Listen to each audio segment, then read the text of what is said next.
সকালে উঠে এই যে চা বানালাম, চা বানিয়ে খেয়ে দিয়ে একেবারে কাজে লেগে পড়বো। আর আজকে একটা কাজ করতে করতে 12টা বেজে গেছিলো, তাই জন্য ভিডিওটা ঠিক মতন শ্যুট করা হয়নি। একটাই কাজ করছিলাম, সেটা আর কতক্ষণই বা শ্যুট করব। এই যে দাঁত কেলিয়ে কাজটা শুরু করলাম, কিন্তু কাজটা শেষ করতে করতে দাঁত কেলানো পুরো খতম হয়ে গিয়েছিল। কারণ হচ্ছে একটা কাজই অনেকক্ষণ ধরে করলে অনেকটা ধৈর্যের প্রয়োজন, আর সেটা আমার বরাবরই অভাব সেই জিনিসটার, ধৈর্যের। আমি যে কোনো কাজই একটা যদি শুরু করি তাড়াতাড়ি হলে হয়ে গেল, কিন্তু যে কাজটা করতে অনেক সময় লাগবে সেই কাজটা আমি করতে পারি না, কেন জানি না, আমার দ্বারা হয়ই না আর কি। তো শুরু করলাম। তো আমি এই যে গুটিয়ে গুটিয়ে দিচ্ছি আর মাসুমের বাবা নিয়ে যাচ্ছে। তো প্রচুর সময় লাগবে, প্রচুর, কারণ এখানে দেখতে পাচ্ছ এইটুকু খড়ি, ওই দিকে রয়েছে প্রচুর খড়ি আছে এখানে। তো সারা বছরের জন্য খড়িগুলো আমরা ঘরে নিয়ে যাচ্ছি। আর আকাশটা দেখতে পাচ্ছ, ভিজে গেলে মুশকিল হয়ে যাবে। ভিজে গেলে আর কি খড়িগুলো যতদিন যাবে তার থেকে কম দিন যাবে, কারণ ভিজে গেলে পচে পচে যাবে, নরম হয়ে যাবে আর কি খড়িগুলো। তো খড়িগুলো যাতে না ভেজে সেই চেষ্টা আমাদের করা হচ্ছে। তো আমি এই যে সবগুলো এখানে সাইড সাইড করে দিচ্ছি। সব বলতে প্রথমে আমি যেগুলো মোটা খড়ি ছিল, যেগুলো এইভাবে ভাঙা হয়েছে, সেগুলো এক সাইড করব। আর যেগুলো এমনি মোটা ডাল রয়েছে সেগুলো এক সাইড করব, চিকন ডালগুলো এক সাইড করব। সবগুলো শেষও করতে পারবো না, অনেকগুলো খড়ি আছে। এই দেখো এখানে শুরু হয়েছে, আপাতত এইটুকু গোছানো হয়েছে, একটু পরে অনেকটাই গোছানো হয়ে যাবে আস্তে আস্তে। তো এই যে এই জায়গাটা আমি পরিষ্কার করেছি সকালবেলা, পুরো ভেতরে ঢুকে ঢুকে সব কিছু পরিষ্কার করেছি, কিন্তু আবার নোংরা হয়ে যাবে। আর ওপরের যে জিনিসপত্রগুলো ছিল সেগুলো এই যে নিচে নামিয়ে রেখেছি। পেঁপেটা কি সুন্দর পেকেছে, এত বড় পেঁপে কাটলে খাবেটাকে? মাসুমের বাবা তো খায় না, আর পেঁপেগুলো না অনেক বেশি মিষ্টি, মাসুমও পেঁপে খেতে চায় না। তো যাই হোক, থাক এগুলো, আমি আমার কাজে লেগে পড়ি বাবা, পেঁপের এখন বিচার করলে হবে না। এই যে দেখো এতগুলো ভাঙানো খড়ি হয়েছে, আর বাকিগুলো ডালগুলো আসবে। তো এখানে এই যে আবার দেখো নোংরা হয়ে যাচ্ছে, আবার পরিষ্কার করতে হবে, টুকরোগুলো পড়ে পড়ে যাচ্ছে নিচের দিকে। তো শুধু কাজ করলেই তো হবে না, খেতেও তো হবে, তাই তো। তো এদিকে প্রেসার কুকারে একটু সেদ্ধ ভাত বসিয়ে দিলাম।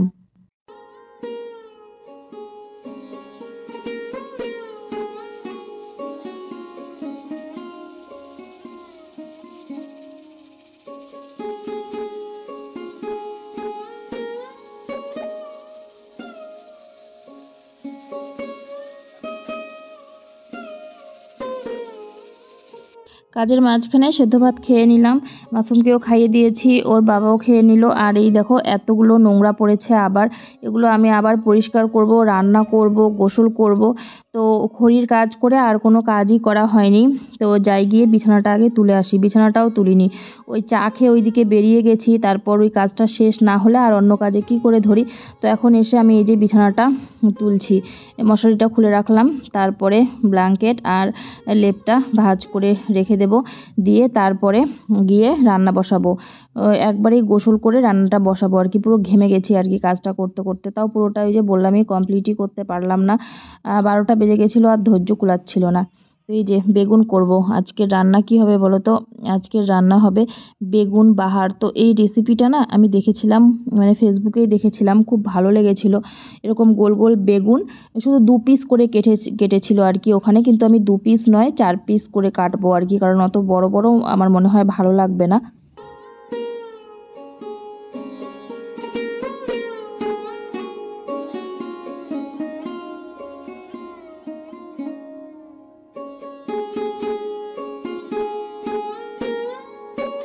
এগুলো হলো আমাদের গাছের বেগুন, আমি ছিঁড়ে নিয়ে আসলাম। আরও ছিল 3টেই নিয়ে আসলাম, 3টেই বেশি হয়ে গেছিলো, আমাদের 2টো হলেই হয়ে যেত। মাসুম তো বেগুন খেতেই চায় না, বলে আমাকে বেগুন খেতে ভালো লাগে না, আমি বেগুন খাবো না। তো তাই জন্য চলো আমি 3টেই বানাই, কারণ আজকে সেরকম ঘরে কিছু সবজি নেই রান্না করার মতন। তো চলো এই রেসিপিটাই তৈরি করি। এটা দেখেছিলাম অনেক কদিন আগে, ভেবেছিলাম ওই মাটির রান্নাঘরে ওইটা রান্না করব, কিন্তু মাটির রান্নাঘরে তো আর করা হলো না, তাই জন্য আজকে গ্যাসেই করব। আর এই রান্নাটা করতে কিন্তু কোনো রকম রসুন পেঁয়াজ আমি ব্যবহার করব না, খেয়ে দেখি কীরকম লাগে আর কি। তো যেখান থেকে দেখেছিলাম সেটা মনে হয় একটা ওই রাজস্থানি চ্যানেলগুলো আছে না, রাজস্থানের ভেজিটেরিয়ান মনে হয় ওরা, তো ওইভাবে রান্না করেছিল। আমিও সেমভাবে রান্না করব, চলো তোমরাও দেখো কিভাবে রান্নাটা করব। তো বেগুনটাকেই দেখো কেটে নিয়েছি, ওরা জাস্ট 2 পিস করেছিল, এরকম বড় বড় বেগুনগুলো 2 পিস করে রান্না করেছিল। তো আমি 2 পিস করলাম না, 4 পিস করে করলাম, করে 4 পিস কোথায়, আমি হচ্ছে 8 পিস করে করলাম না। যাই হোক, আমি ছোটো ছোটো টুকরো করে কেটেছি, কারণ এরকম বড় বড় টুকরো খাওয়ার আমাদের অভ্যেস নেই। তো প্রথমে আমি নুন হলুদ দিয়ে বেগুনটাকে এরকম ভেজে নিচ্ছি সর্ষের তেলে, ভালো করে ভেজে। তো ওখানে সাদা তেল ইউজ করেছিল, বাট আমরা তো সাদা তেল খাই না, আমরা সর্ষের তেলেই খাই।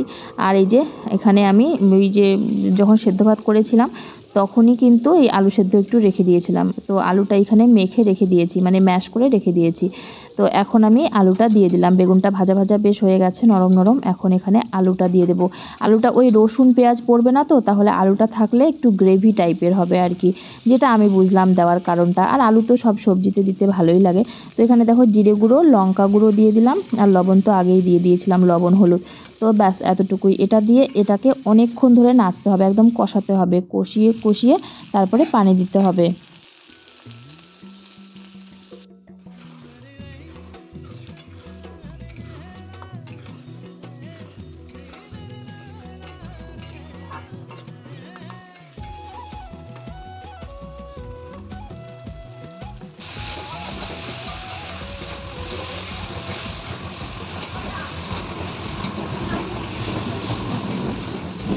পানি দিয়ে দিয়েছি দেখলেই, তারপরে আবার কষিয়ে আবার একটুখানি আমি পানি দিয়ে দেব। তারপরে একটু ঝোলঝোল হবে আর কি, একদম মাখা মাখা নয়। তো যে যার যেরকম ইচ্ছে, যে যেরকমভাবে করবে। তো চলো আমি একটু ঝোলঝোলই করব, কারণ আমাদের আজকে সবজির অভাব।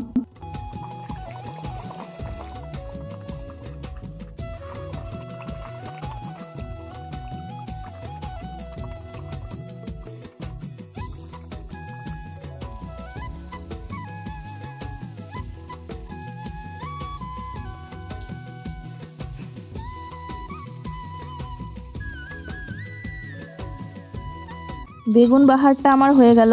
তারপরে আমি দেখো এখানে করলা আর আলু ভাজি করে নিচ্ছি, দেশি আলু আর করলা একটা ভাজি করে নিচ্ছি। এই করলা যে এত তেতো লেগেছে, আর সাথে করব আমি একটু শুটকি মাছের চাটনি, তার জন্য এই শুটকিগুলো আমি বাছলাম আর কি। এই শুটকিগুলোকে কি বলে বলো তো, লোটে মাছের শুটকি বলে। তো আমরা এগুলোকে না খাগিলা মাছের শুটকি বলি এখানে। তো এটাকে নাকি লোটে মাছ বলে, ইউটিউবেই দেখা আমার। তো এটা আর মানে মিক্সিতে পেস্ট করলাম না, হাত দিয়েই মেখে ভর্তা বানাবো। এভাবেই ভালোই লাগে খেতে, খারাপ লাগে না। আর এই শুটকিটাতে লবণটা কম থাকে, তো খেতে বেশ ভালোই লাগে।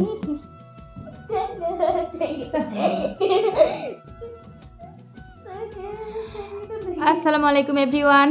তো এখন বাজে এই 2টোর মতন, আমি এই মাত্র ভিডিওটা পাবলিক করলাম। পাবলিক করে মাসুম ওইদিকে গোসল করলো, বাবা ওকে গোসল করিয়ে দিল, জোর করে করাইছে, গোসল করিয়ে দিল। তো আজকে আমি হাত মুখ ধোবো, তবু আজকে সকাল থেকে একদমই কথা বলার সময় পাইনি, কারণ হচ্ছে ব্যস্ত ছিলাম, অনেক কাজ বাজ করছিলাম, সেই জন্যই। তো ভাবলাম চলো এই সময় তোমাদের সঙ্গে একটু কথা বলি। আর ওই যে দেখো ছেলেটা ওইদিকে কি কাণ্ড কীর্তি সব করছে। তো রান্না বান্না দেখলে করলাম, এখন এই যে মাসুমকে রেডি করিয়ে দিয়ে আমরা খাওয়া দাওয়া করব। আর সকাল থেকে তো দেখলেই কি তিরিঙ্গা নাচাটাই না নাচলাম, এই দৌড়াদৌড়ি করতে করতে, কাজ করতে করতে এই মাত্র একটুখানি ফ্রি হলাম। বাবা অফ করে দাও ক্যামেরাটা। ওকে।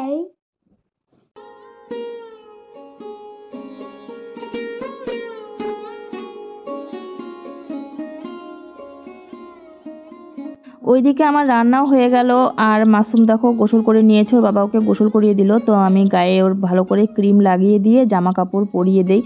আর ক্যামেরা দেখলেই ও কীরকম করে তোমরা দেখো, মানে এই দেখো বডি দেখাচ্ছে এখন, তো এরকম করতেই থাকে ও। বেশ ক্যামেরা দেখলেই ওর মজা চলে আসে আর কি, বলে মা আমাকে মজা আসে এরকম করতে। দেখো আমি ওইদিকে ওকে টানছি আর ওইদিকে নাচছে। তো মাথাটাকে ওর চুলটা আর কি চিরুনি করে দিব। তো এইভাবে ধরলেই ও রেগে যায়, আবার থুতনিতে ধরা যাবে না, ধরলে ওরকে পরিশানি হয়। দেখো মাসুম একদম চকচকা হয়ে গেছে, চকচকা।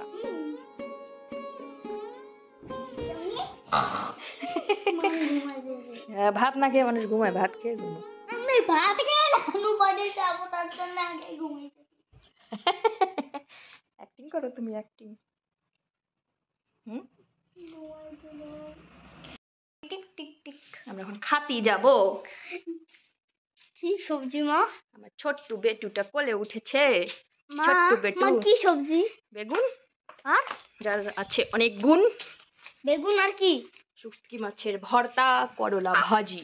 আমি শুটকি মাছের করলা দিয়ে খাবো।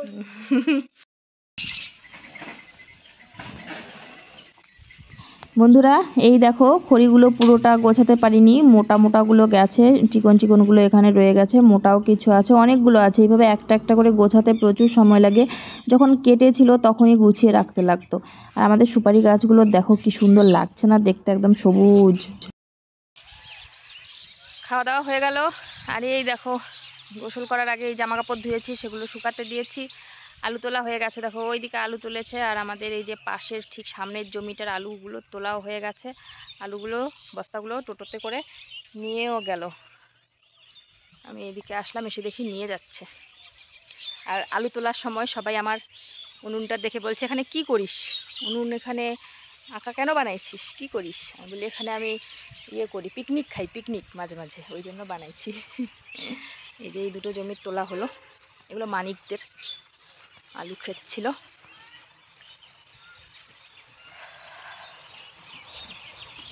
তো এই জামা কাপড় শুকাইতে দিচ্ছি। আমাদের হয়েছে সবজির চারাই, দেখো চারা কোথায় করছি আমরা। যদি বৃষ্টি হয় তাহলে মাটিতে লাগানো চারা মানে বীজগুলো সব পচে যাবে, সেই জন্য আমরা এখানে লাগিয়েছি। যদি বৃষ্টি আসে এদিকে একটা প্লাস্টিক দিয়ে ঢেকে দিতে পারবো। তো এইগুলো হচ্ছে বুদ্ধি, এগুলো মাসুমের বাবার বুদ্ধি। তো এইভাবে করেছে, চারাগুলো বেশ সবগুলো গজিয়েছে। আর ওই দেখো একটা বেরোতে পারিনি, এত মানে চাপ দিয়েছে যে মাটিটাই উঠে গেছে। ওই দেখো চারাটা কি সুন্দর বেরিয়েছে। আর আমাদের মুরগির বাচ্চাগুলো এই দেখো এখন ঘরে ঢুকবে।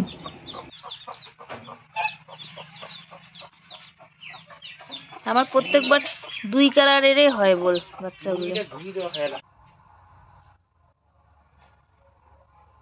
শুভ সন্ধ্যা বন্ধুরা, আজকে হচ্ছে পরের দিন। আমি হচ্ছে আজকে পরের দিন ভিডিওটা শেষ করছি। আজকে তো ভিডিও শ্যুট করিনি, কালকেরটাই দিতে পারিনি ভিডিও। আমার ইনশটে কিছু প্রবলেম হচ্ছিল, যে অ্যাপে আমি এডিট করি, তো ওখান থেকে ভিডিও কিছুতেই সেভড হচ্ছিল না। তো পুরোনো ভিডিও যেগুলো ছিল সেগুলো তো আমি ওই ফেসবুকে যে দেই তখন ওই ইয়ে করি, কি বলে তোমার, মিউজিকগুলো সরিয়ে শুধু এমনি আমার যে আওয়াজ থাকে, ভয়েস ওভার থাকে, বা ধরো আশেপাশে আমার পরিবেশ যেরকম আওয়াজ থাকে সেরকম আওয়াজ দিয়ে, মানে নর্মাল আওয়াজ দিয়েই আমি হচ্ছে ভিডিওটা আবার সেভ করি, নতুন করে সেভ করে ফেসবুকে কিন্তু আপলোড দেই।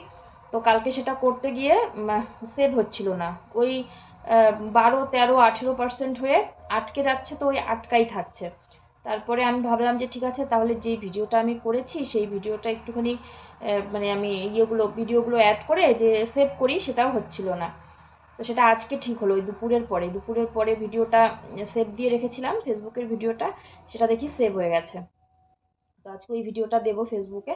আর এই ভিডিওটা শেষ করলাম, এডিটিং করে ফেলেছি। আজকে যেহেতু ভিডিও ছিল না, ভিডিও শ্যুট করিনি, তাই এডিটিং আগেই করে নিয়েছি। আর আমাদের এদিকে আকাশটা এত খারাপ যে মনে হচ্ছে বৃষ্টি আসবে এরকম। আর এই ঠান্ডার মধ্যে আমি কি মানে সোয়েটার না পরে এমনি ঠান্ডায় ঘোরাফেরা করেছি, গোসলও করেছি অবেলায় একদম লেট করে। তো মানে পুরো শরীরটা ব্যথা করছে, মাথার এই কপাল টপাল এই দুই সাইড পুরো ব্যথা করছে ঠান্ডার কারণে। হুট করে ঠান্ডা দিয়েছে, প্রচুর মেঘ করেছে। ওই বিকালবেলাতেই এই 4টা, 4:30টার দিকেই মনে হচ্ছে যেন সন্ধ্যা লেগে গেছে, এরকম ওয়েদার হয়ে গেছে। তো ভিডিওই বানাইনি, ওটা শ্যুট করতে চাইলাম, কোন দিকে ভুলে গেছি, একটুখানি শুয়েছিলাম। তো এখন আসলাম রান্নাঘরে, আর ডিম নিয়ে এসেছে, আলু আর কষ দিয়ে ডিমের একটা ঝোল বানাবো। আর মাসুমকে ওর জেঠিমণি ডেকেছে রাত্রে খাওয়ার জন্য, তো যদি ওখানে যায় তাহলে আমাদের দুজনের রান্না করবো, আর না গেলে ডিম দিয়ে মাসুম খেয়ে নেবে, মাসুমের ডিম বরাবরই প্রিয়। তো চলো ভিডিওটা এখানেই শেষ করছি, দেখা হবে তোমাদের সঙ্গে নেক্সট ভিডিওতে। সবাই ভালো থেকো, সুস্থ থেকো, সাবধানে থেকো। আমাদের ভিডিও ভালো লাগলে অবশ্যই লাইক কমেন্ট শেয়ার করে দিও, আর আমাদের চ্যানেলে নতুন হয়ে থাকলে সাবস্ক্রাইব করে দিও। আজকের মতন তাহলে এখানেই আসছি, সবাইকে আসসালামু আলাইকুম, শুভরাত্রি, টাটা।